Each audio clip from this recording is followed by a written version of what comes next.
certain behaviors are more spiritual than others. Like this is very not spiritual, or it is maybe.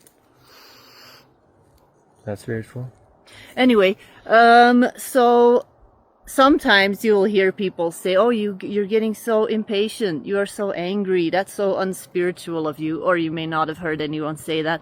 I actually have heard people tell me, "Oh, I did not know that you got so angry at things. How unspiritual of you," basically. And then I'm wondering, like, is the human experience not the most spiritual experience that we could be having?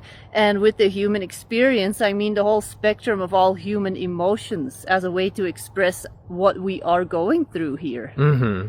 Yeah, I think people say that to me around how direct I am with other people sometimes, and how I'll respond in certain ways, and just the directness. And people take on this guru personality when they think they're being spiritual, or when they need to be progressive. It's this concept of being almost like this tame little boy. And yes, we obviously go through emotional balancing, and we become more pervy to patience, but that doesn't remove... More pervy?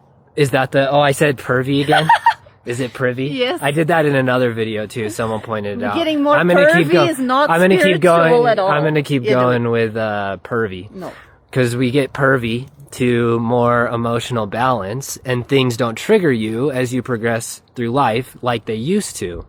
But the concept of people being spiritual means that they have to behave in this way all the time. And if they're perceived as being mean or perceived as being angry, then they're not spiritual, or they're not at a level of embodiment that they are required to be at. And so it's just this flip-floppy expectation. And it is very much the same with like the stuff I've talked about with Mother Mary, how we have this idea of these ascended masters, and that is actually what they mean when they say don't idolize anyone. It does not mean don't look up to anyone. It means don't make an image out of something, an idol, and then put that on a pedestal. That is not the full spectrum of what that person is, that energy ascended master. Because these ascended masters, they got to the point of ascension by moving through all of the human emotions, the anger, the sorrow, the grief, the rage, the sadness, the depression, the happiness, all of it. Mm-hmm.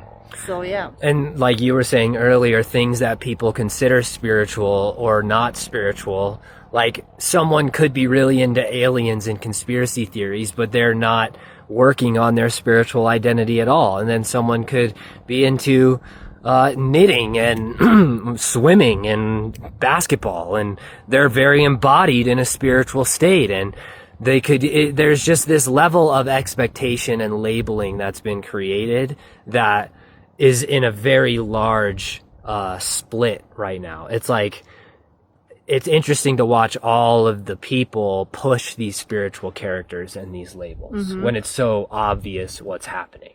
Yeah. And an example is, I love nature photography. We are out here in nature. I'm taking pictures. And to me, that is one of the ways that I can connect with the planet, that I can see parts of the planet where I am fully present with it, where I can zoom in on certain things that I would not be able to see if I was not taking the time to slow down, zoom in, and study these different parts of the planet. And then there are people maybe that are hiking, like some hikers walked by here. For them, that may be their spiritual meditation. And then there's people that are doing yoga, and 5 minutes after their yoga class, they are going on a gossiping spree for an hour with their friend on the phone. So what is more spiritual?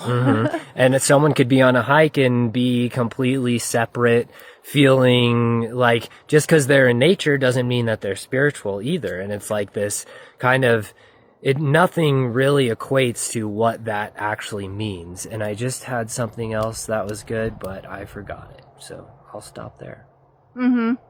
Oh, Yeah. me, Oh. regarding your like nature photography and things like that. I, many days throughout the week, will lay down for an hour and a half and blast electronic dance music for as loud as it can go.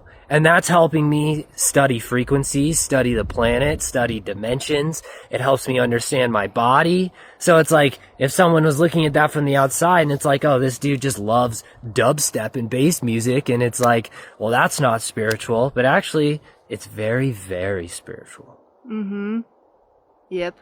Or for me, it was riding my bicycle for an hour to 2 hours a day. That was my meditation for a long time. Indeed. Anyway, that was kind of just it. That was Was it. So leave in the comments, what is your spiritual practice that may not be traditionally like considered a spiritual practice?